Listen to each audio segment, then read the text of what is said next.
Hey everybody, welcome to the Wano Report number 13.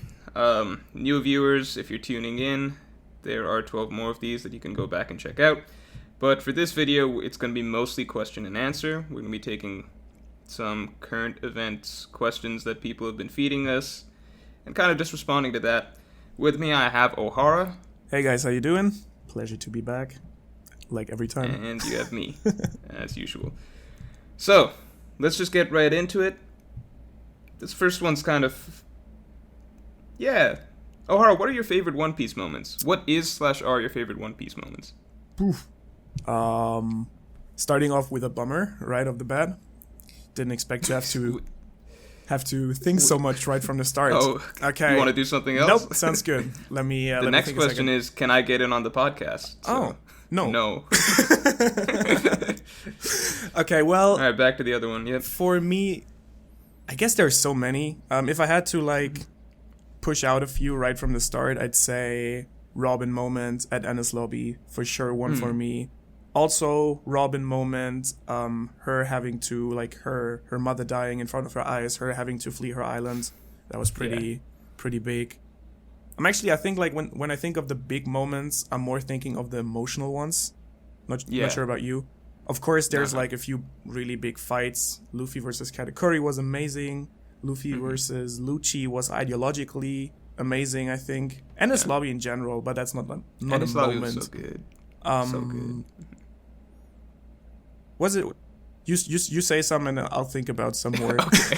All right. We don't have to do too many of those. Yeah. The problem is that you took. The one you took was really. The Robin saying "I want to live" was obviously really good. It's pretty good. That whole chapter, I think, is my favorite chapter in One Piece. Yeah. It's because it starts with them shooting the flag and declaring war and everything, and then "I want to live." So those two moments combined for my favorite moment. And then Robin's backstory is also, I don't know. That's my favorite backstory. So you took that too. Other favorite moments, dude. There's so many. I think fight wise, the ending to Luffy versus Lucci, I really like. And ending to Luffy versus Crocodile. But I saw those both in the anime, so it was a lot of that was the music and everything. Right. Usopp's speech to Luffy I really like. Oh yeah, that's good. Everything at the end of Sabaody where they're getting Kuma away I really like. Brilliant. Whitebeard's death is one of my favorites. Nothing happened. Maybe Raizo Dono is safe. Yep. No, that doesn't cut it. That doesn't make it up there, but it's one of my favorites overall. I think but the not Sanji moment kind of cuts it. Sanji Which one? Kicking Luffy. Oh, Sanji kicking Luffy? Yeah, and then the redemption later for it. I like that. I wouldn't put that for me personally top yet, but I like that as a moment. Maybe not top, but it's definitely a nice moment. Or intense moment. I'm sure there will be some... I already have a few in mind regarding Wano, but I will hold back on these for now and see how things play out, I guess. But yeah. Big Mom getting amnesia. Yeah. That's my fifth favorite moment. Yeah. Definitely. All right, let's get to a couple more of these. I don't think Luffy will beat Kaido alone because it was described as if it's one-on-one Kaido wins. Who do you think will help Luffy in that? That's the question. Ooh. Well, I definitely agree. I think it's definitely going to be a team effort taking down Kaido. I think Luffy will definitely grow significantly over the course of Wano, also strength-wise. I think he will at least be able to spar with Kaido face-to-face. I don't think Luffy will be Yonko level already this arc in the term of that he can single-handedly bring down Kaido. I think when we look at the progress over the story, he needed a lot of assistance to take down Doflamingo. Yeah. Then he made the next step with Katakuri. But I feel, while I definitely think we have to see, and we've already seen and will see more significant growth with Luffy power-wise, I think making him already surpass someone like Kaido, who's allegedly the strongest person in the world, would be a little bit too much. What do you think? No, I agree with the... No, I don't agree, but people always get on my case when I say I don't agree for this. It's good. We have too much agreement in this podcast anyways. So. Yeah, no, I don't agree with... I get why that's the mentality, because Luffy just got one-shotted by Kaido, and it seems so far away.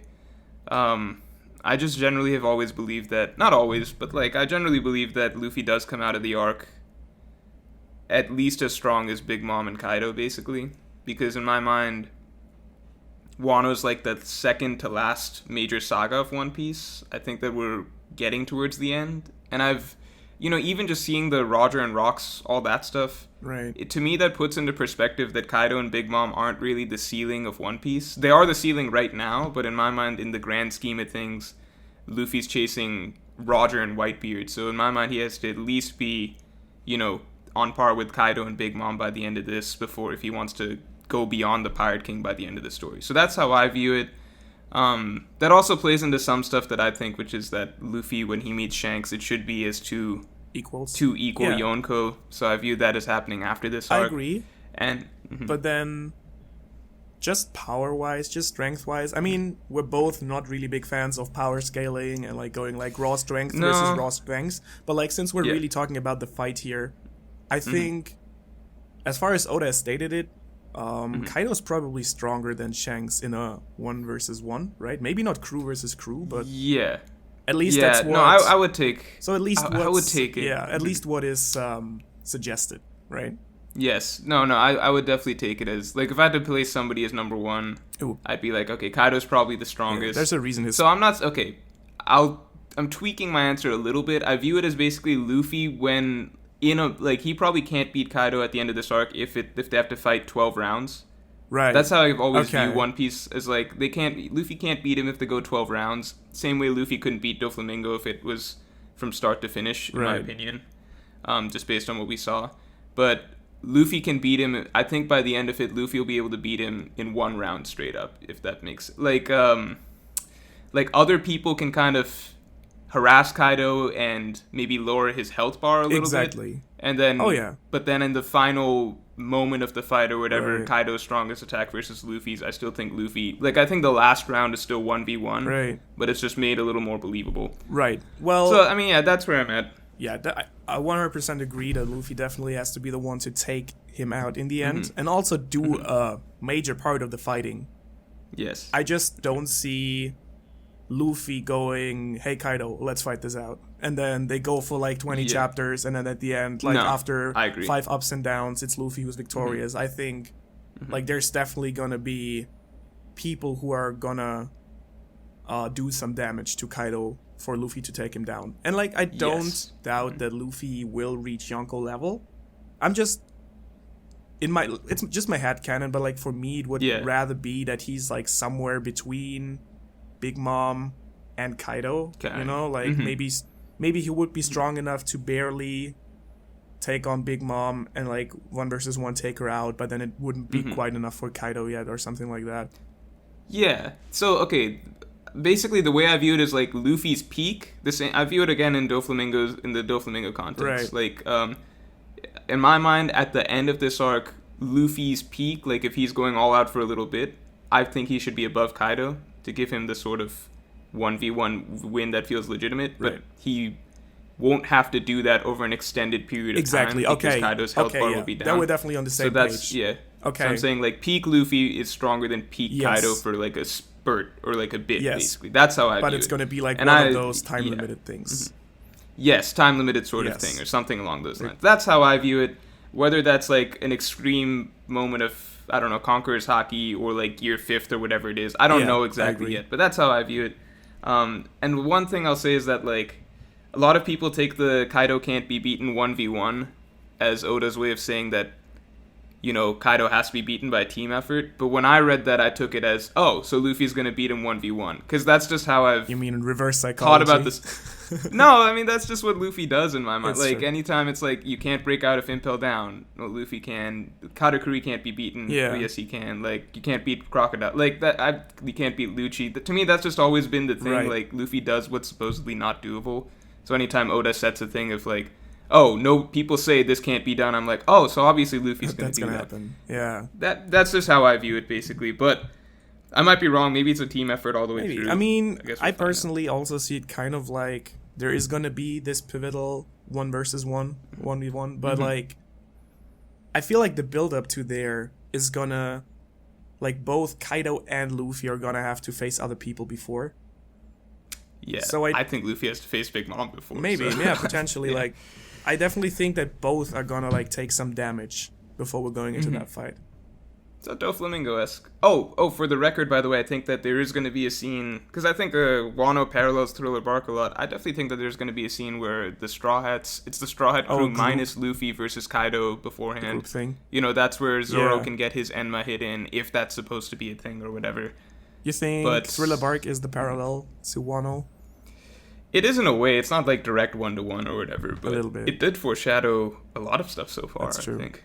And it's really closely connected to the arc, that's true.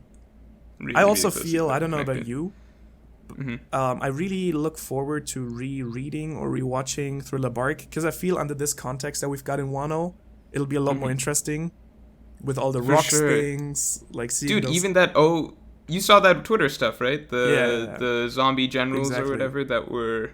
That was really cool. Braga I don't know if made a that's... video on that, right? He did. I watched that video. Yeah. I don't know if that's the... okay, before I found out about the shield thing, the thing on his shield that said sword, I was kind of waving that off. I was thinking, I don't think those are the guys. Right. But after I learned about the sword insignia or whatever, now it feels like Oda was being very intentional with them. But they're all gone. They're all dead. I thought that they would be making a comeback or something like that. So I was kind of disappointed to find out that they were just zombies on Thriller Bark. You know what I mean? Well, I'm not 100% sure yet if it's all three of them. But, yeah, I would be kind of disappointed. I still hope that there's at least like one or two of these guys we're going to see in the story at some point. Yeah, I mean, you can't hype them up in there. Exactly. I mean, you can, obviously, but... I mean, it would be kind of weak to just name drop them and then they're just like, oh yeah, remember those guys? They were actually more of a deal than you actually thought. Yeah, Oars beat the hell out of them. Yep. It'd be really cool if Buggy actually meets Captain John. That would be pretty dope. Yep. Okay, let's move on to the next one. This one's kind of boring. This one's from the Red Force podcast. It's not a real question. Peace to the Red Force. Yeah. There was some bad feelings there. What happened at the Promise Port? I think we talked about that a little bit before. How about this one? Do you think Zoro will trade up Nidai Kitetsu? Trade up for the Nidai Kitetsu. He has a Sandai now, has a history with it, etc., etc. I personally think if he would have wanted to do that, he would have already done it. We had that scene where Kitetsu actually tells him about the sword, right? And then he kind of like says, oh, yeah, that is interesting. But he's more focused on Enma at that point. So I feel if he were to upgrade a sword, it would have, Zoro's sword would have, the Sandai would have to break during battle, would have to be destroyed. Oh, no, that's actually really cool. I didn't think about that. Yeah, dude, that would be really cool. And I mean, if we have a dope fight with Zoro, with another swordsman, or whoever he's gonna fight, right? That would be a thing. And maybe even, maybe the Nidai is even an upgrade for Zoro, or saving Zoro during a fight with someone, you know? Yeah, I mean, he is walking around with it's the weak... Sandai Kitetsu is the weakest of the swords that he has right now. The only thing that I'm a little concerned about, maybe the wrong term, but it's already implied that basically those swords aren't properly cursed, but they're basically just hard to wield, and they give power to those who are able to wield them. Yes. So since Zoro is in the process of mastering Enma in the first place, I don't know if upgrading to another Kitetsu biting off more than he can chew. Might be a little bit too much. On the other hand, it wouldn't. Why introduce it in this arc if in the end it's like I'm not gonna take it? So I'm a little bit split Luffy's on not this gonna one. use What do you think? No, I think you're right on that. Okay, I now officially like the theory that Zoro's Sandai Kitetsu breaks, because it is hard for me to imagine Zoro just picking up. Because you remember that dude, I don't know his name, the dude from the sword shop way back. Oh, okay. Yeah. No, the sword shop dude way back who gave Zoro those swords. Yeah, to me, that was like an important scene for Zoro's character, I felt. So I thought at that time he'll always have that sword. And that sword shop dude, he said it was his dream or something like that for I think along those lines for his sword to be carried by a great but then something it's not along his those sword lines. in the first place, right? Yeah, but okay, all I'm saying is that dude has definitely shown up in a cover story since then. I don't know if you remember this. He's shown up in a cover story and he has like a big poster of Zoro in his wall. So like I'm just saying It's like arguments like Oda you're feeling hasn't bad for forgotten that dude. about this dude. And I don't know, it might be important to Oda that this dude's dream continues to be carried on. That's a weird. It's such a minor character. Another but like, major twist on the theme of dreams in One Piece. sometimes your dreams. Sometimes don't they come come true, but then they're taken away because something better comes along. Yeah, dude. I mean, how upset will that dude be when he finds out that Zoro swapped out his sword for just an upgraded? Right. I don't know. Then I don't know. Then That's again, a weak how reason, did that but sword even end up in the East Blue? In his hands? In the first place? Yeah, in East Blue, in a like this really small shop. time sword shop owners. Yeah. Wait. Theory time. Okay, theory time. Hold on. You know there was some favorite card or something along those lines about like there's somebody in East Blue that was from Wano that we have already met, something like that. Oda dropped some sort of hint. I think so, but wasn't it kind of implied that was Zoro's? We all thought it was Coach, but I'm just saying. But what if it was? The sword dude. What if it's this dude? Yeah, what if it's this dude? How do you get? He's like. I know I'm joking somewhat, but now I'm thinking the wheels are turning in my head. Maybe since he's got a cover story. It's like he's got a cover. he was in Wano seeing all the shit going down, and then he was like, no, just gonna move to the East Blue, open a sword shop, take it easy, enjoy life. Why not? Take one cursed sword with me. Gonna take a few dangerous swords with me. Yeah. Yeah.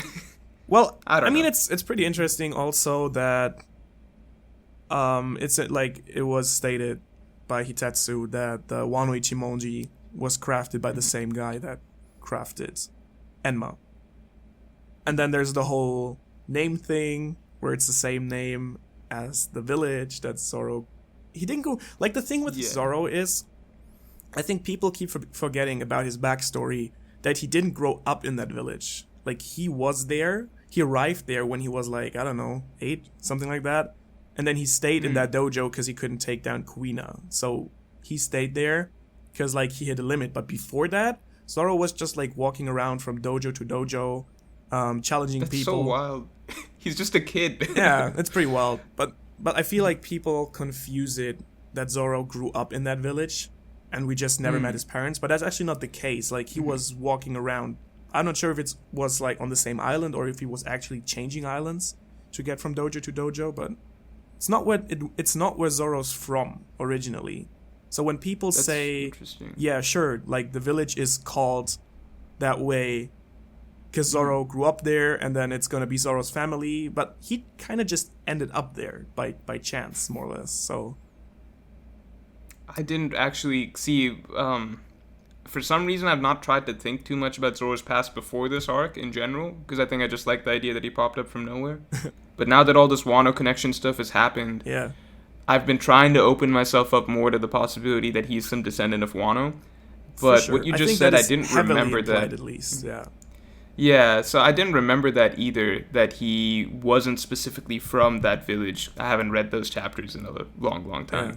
But, yeah, that's interesting. So he very well could be from wherever. He could be from wherever. He could be from Wano. Okay. Like, in theory, he could be from Wano itself. It would just mean that he somehow got from Wano into the East Blue when he was a kid. I don't know. He can get lost very easily. Very, very easily. Yeah. How do you feel, like, to sidetrack a little bit, how do you feel about the whole thing? Because for me personally, before Wano started, I was kind of hoping that was not a place where Oda was going to go. Because I was thinking we had the Sanji backstory, like, he was the secret prince. And I was like, okay. And then, of course, the thing with Luffy being Dragon's son and everything. So I was thinking I would be kind of annoyed if Oda took it that way, but by now I'm kind of like jumping on the train. I'm just like, okay, just give it to us. Yeah. Okay, I know what you're saying. I think I very, very, very much before this did not want Zoro to be somebody special, because that was part of what I liked about Zoro's character, that like Luffy's a D. It seems as though he's coming from a special line of people that, I don't know, it's not as though, like, obviously him getting to Pirate King is all through his own will and everything like that, but it did feel as though, you know, Luffy's got there's some sort of a destiny about him to a degree or something along those lines. With Zoro, I just really like that idea of, like, he is basically from start to finish, the idea that his story is just of a nobody who becomes number one, essentially, right? Exactly. And that's through hard work, drive, ambition, all that stuff. It's more applicable to real life and how you can think about getting your goals in real life. So that's what I've liked about Zoro. So him turning into the son of Odin or something, not the son of Odin, or the son of descendant of Ryuma or something, it feels a little, I didn't like that idea, but as you said, as it's going along, you kind of just don't, especially because it's so many weeks to week that we're getting little hints and Oda's stuff. Doing it's just it like, nicely, I feel. Like mentally I kind of just accept it over time. Yeah. Well, the that's issue that I had with this before Wano is I like the idea of Luffy just gathering kind of in quote unquote random people that have a tragic backstory, and then like builds this kind of like crew of dreams out of random people he meets and whose life he makes better. Oh, you're frozen again. Why is this happening? Yeah. One more time. Oh, he's built this crew of I just said like Luffy kind of, I like the idea of Luffy building his crew of dreams from this random group of people that he helped out of their misery. And then it kind of like started to derange a little bit from that. So we have Usopp was the first one who actually found out that his dad is actually like big part of a Yonko crew. So he's kind of a big shot in a way. We have the first parallel there. Then we have Sanji, who's actually this prince from this super big kingdom. That's a super big deal. Yeah. Now maybe it's Zoro. I mean, Jinbei already is kind of like a big deal, being a warlord in general. And and the thing is, I feel like, for example, with Nami, I think he could do whatever he wanted with Nami. He could be like, your mom was a D, your mom was Portgas D Rouge or something. Well, yes, not that, but something. You can do whatever. Well, I'm just wondering, why make Nami an orphan in the first place, right? It's like, I'm worried, dude. I feel you're setting something up here. After Zoro and Sanji, I feel like something's coming with Nami as well. Chopper's reindeer parents were D's. Well, I mean, Chopper is just such an oddity in itself. Yeah. Same with Brooke, I guess. And also Robin, of course, is like the after Dragon, the most wanted person on the planet. Yeah, in a way. Which is kind of weird. I thought about that when I was making her video. Because it was implied that the government pretty much wants nobody, maybe Dragon is the only one they want as badly as Robin. But then after Enies Lobby was kind of like, okay, I guess she's with the Straw Hats now, so we're gonna go after her whenever. Can't mess with the Straw Hats. Yeah, kind of like it was. We'd have to send like a vice admiral or something after them. Maybe. We can't spare those. Maybe. What was it? No, I mean, they could easily send any one of the vice admirals to take out the Straw Hats after Enies Lobby, probably. What was I saying? No, but now that you phrased it like that, I am back to my old mentality. I don't want Zoro to be from Wano, because that's, I don't know, like, I think you gotta embrace it because it's coming. It's exactly as you said. The Straw Hat crew, it's such an interesting concept because they're all a bunch of nobodies in theory, except for Luffy, obviously, who are going to change the world in a certain way and are going to achieve some sort of impossible dreams. I just don't like the idea that they're all some sort of bloodline special cases or something along those lines. But, we'll see. I won't be too upset. At least not all of them. I mean, I wasn't mad about the Sanji reveal. I feel Sanji was fine because there was a bit of foreshadowing. Yeah, and I feel they're like a little. Like having one or two of these storylines in the crew is kind of nice. It would. So on the other hand, having everyone. The connection. Oh yeah, I think. Yeah. Can you hear me? Yes. Oh shit. Yeah. Having everyone in the crew being just a regular dude would also be kind of like, if it was just like Shanks' crew at the beginning and would just like everyone just like, okay, guess we're all getting stronger together now. Like that would also be kind of lame. But going overboard with it also doesn't help. So yeah, there's a balance. Exactly. There's a balance. Like you don't want like one of the classic things about I won't get off topic. Go off topic. Go off topic. Yeah, I was gonna say something about Naruto. Really quick. One of the big things about Naruto, right? Have you seen Naruto? Yeah. Read Naruto? Well, yeah. I kind of saw it, but then I kind of like ditched out at the end at one point.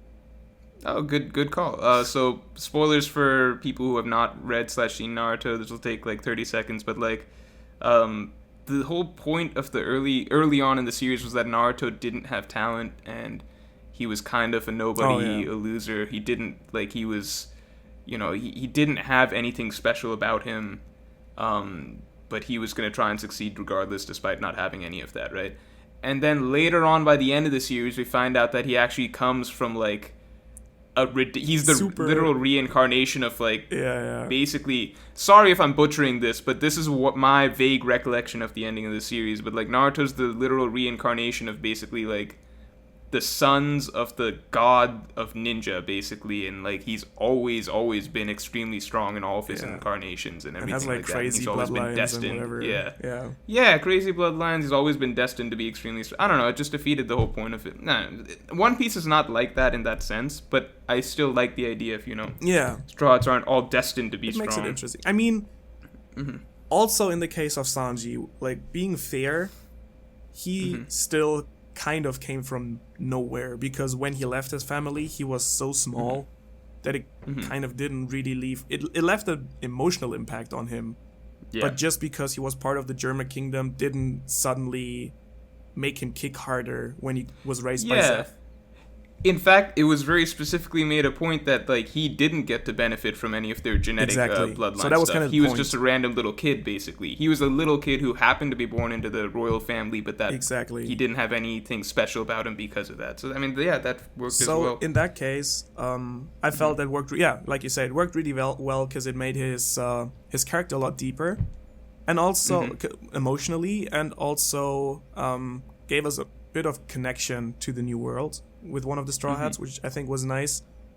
With Zoro, well, to be fair, I'm a little biased because by now I already feel like Oda's definitely going somewhere with it. So I'm more of mentally preparing myself and just accepting it, that there's something's gonna happen. I just really would like it if Oda threw at least some sort of twist in there. I thought it would be kind of disappointing if it was just, Zoro is the son of the former shogun of Ringo, and then that's the descendant of Ryuma, and so they were related. And I'm like, okay, well, that's kind of predictable. If it were something more fun, that would be nicer. I don't know, Zoro is Tama's uncle or whatever, throwing something out there. I know what you mean, but putting a twist on the straightforward route. Just putting a twist on the the straightforward route of okay, this is Ryuma's descendant. I wouldn't like that too much either. But have you ever read one shot Monsters? Yeah, I did. Yeah, it is Zoro. Zoro looks a lot like it's just Zoro. It just looks the same. I'm like, oh no, it's gonna happen, isn't it? Probably it's gonna happen, man. All right, we can get in a couple more, or at least one more. I'll give you. How about this? I'll give you the multiple choice of questions, and then you can pick because there's so many we didn't get to. Sounds good. So one is who dies in Wano. Another is Smoker and Tashigi. That's boring. I mean, I think we both agree that, I think Smoker and Tashigi are coming to Wano. Yeah. In my opinion, I don't know if you agree on that. I think we talked about it. I think they're coming to Wano, but they're not going to be super relevant to the story ever again. Yes. Oh, what? Yeah. No, I believe they're... Okay, let's talk about this then. I picked. All right, fine. Okay, so I'm going to give you my take on it, and then you can take it apart, please. Because I was just yep, so we both agree. You're like, yeah, they're going to appear, and they're not going to be relevant. And I'm like, whoa, wait, what? Okay, let's talk about this. So for me, Smoker and Tashigi are definitely two characters that'll make it all the way to the end of One Piece. All the way to the final battle. Awesome. Smoker has been set up as that guy who's slowly being taken. He's basically one of the hardest nuts that Luffy's charisma has to crack. Yes. He has the super long convert the enemy into a friend arc. So I think we're definitely on the same page when we say he's gonna be there for the rest of the story. Where I diverged from you probably is I don't think that Smoker is gonna become more relevant than at one point joining up with the Straw Hats, maybe saving someone's life. I don't see Smoker playing a really big role in the story at any point, except probably having that strong moment where he is like the symbol of some of the Marines, the most hardcore Marines actually turning against the world government. You're free to take that apart. Okay, no, that's fine. And then Tashigi is basically hand in hand with that, I guess, right? Like, she's not gonna be more relevant than Smoker at the end of the day, right? Well, now that Zoro's with Kumurasaki, Tashigi's now not it's a all thing over. Anymore. for those people of you, for those shippers out there of you, like, that's not going to be a thing. But I thought that was such a clear ship that Oda was pushing, right? Like, I'm not even like a shipper, but I just thought that was like something that Oda was clearly like, Zoro and Tashigi. Clearly, it was kind of implied a little bit. Yeah, and then Komurasaki shows up out of nowhere, and now she's hanging out with him and sleeping with him all the time and stuff. And look, it just depends on. There's like my hope for Smoker's character, but I also believe that it's backed up by some stuff. But I really like the character, so I'm always going to be biased towards, we're going to see more of Smoker going forward or whatever. Right. But like, I felt that from the beginning. Now I at least feel like from the beginning, Did you ever see? I made a video on like the philosophy of One Piece, and I talked a lot about like how. Pirates and Marines, like, one of Oda's biggest stresses is that, like, the line is not that hard and it can be crossed over a lot and everything like that. Maybe I didn't need a full video to explain that, but, like, to me now at this point, I feel like Oda's using Smoker's character to, like, that's the main character that he wants to use to explore the line that, like, Pirates and Marines, the line really, really doesn't exist and it's just names. Right. Because I do feel like that's a big theme of the series. And, like, as hardcore as you... Like, the very first thing we learn about Smoker is he's very dug into this idea that, like, you can never trust a pirate. Pirates are all bad, etc., etc. Like, he's so far on the other end. And to me, he's always just been inching closer and closer to the line. So, like, even if... I just feel like there's something more than, like, just one moment or something like that, or one big moment where he shifts a lot of the Marines. I do wonder if, like... his character arc is to literally show that the line between Pirates and Marines to show it really, really, really doesn't exist. Yeah. The strongest way would be to have Smoker, that character, his full arc being to become a pirate by the end of the story. Right. And like I know people like push back against that a lot because it's like, but he's like so against pirates, that'd be so against his nature. And to me, that's just like, but that's the point. That's the point. Like, that is the point. Yeah, 100%. So that's why I believe that he will be a Straw Hat. That's part of my. Because, I don't know, I feel like the Straw Hats, every time he's seen them, like, they're carrying out justice in a way that he wishes he could, but he can't. Well, I personally don't subscribe to Smoker as a Straw Hat. I think I would like it if it happened. I just don't see it happening. But I 100% agree with you that Smoker has been set up the way he is to change and to side. I'm not sure if he will become a full-fledged pirate, but he definitely will side with the Straw Hats, 100%.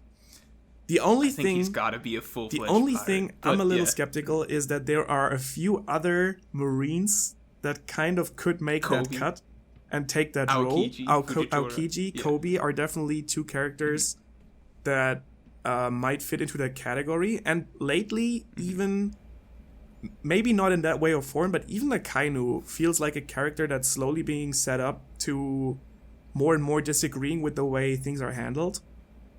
Mm-hmm. So, what do you? Kind of would go the other direction. Do you feel there's a chance that the Marines as an entity will betray the world government? Do you feel like there are still Marines after the time, like after the end of One Piece? Are there still Marines in the One Piece world? Oh, I definitely think there will be like a really nice version of the Marines at the end of all this. But I think like internal conflict is definitely like, I don't know who's going to be in charge. Kobe probably or Smoker Kobe, or something like that. Kobe, I don't know. Yeah, that's probably. No, I mean not just yet maybe, but like he's a jump from rear admiral to fleet admiral. But I don't know. Like I definitely think that there'll be like the Marines at the end. We'll see all the good guy Marines. I think Aokiji might die by the end of the story. That's my only thought. But besides that, I could easily see like Fujitora or Kobe or Smoker. Like or even Helmeppo, depending on what Oda does with Helmeppo or whatever. Like, these guys are, towards the top of the Marines. And so the Marines are like a nice, like, not a much nicer organization at that point to reflect the world government. Right. But then I definitely think towards the very climax of the series, the Marines will be still a hardcore obstacle that has to be overcome, basically, like towards the very climax of the story. Yeah. That's my view on it. I mean, that's the nice thing, that I feel the end game could go so many directions. It can go so many ways. And it really just depends on what direction Oda wants to go to, right? You have the option that there will be like several final battles, that you have Luffy against Blackbeard, then Luffy against the Marines, then Luffy against Emo, whatever. Then you could split those three up and have those, like, have the revolutionaries fight the world government, and Luffy, Blackbeard, and I don't know. So there, and you could have another twist in there, some way or the other. Like, please no Kaguya, but besides that, I definitely hope there will be a few twists in there. Yeah, it doesn't. No, I mean, like, there's so many.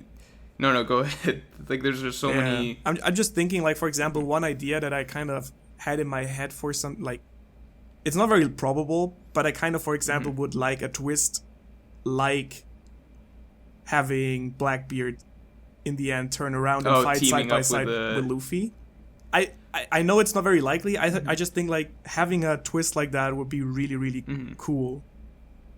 It'd be interesting, but I do want, like, there's like a line between, like, I don't know when it's stuff that I want to see happen or stuff that I believe is more, because I'm like, I definitely want to see this. I want to see the Straw Hats fight the Blackbeard Pirates. 100%. I'm like, it seems like they line up really well. So I'm like, okay, so you think that does have to happen, but you think that there could be a turn, like Blackbeard could be. So first of all, I don't think that's going to happen. For those of you going to calling me out, already typing in the comment section, be like, Ohara, that's not going to happen in a million years. I don't think it's likely. I just think it would be nice. I'm not watching Ohara's videos anymore. Yeah. To have Luffy, in the end, converting the final, like, the biggest antagonist he's had during, and who actually, in a lot of ways, I mean, you did the video on him, who in a lot of ways is so similar to him, and in so many ways has this evil twist on these similarities. It would be such a impactful thing to see those crews going at each other, but in the end, like the Luffy being able to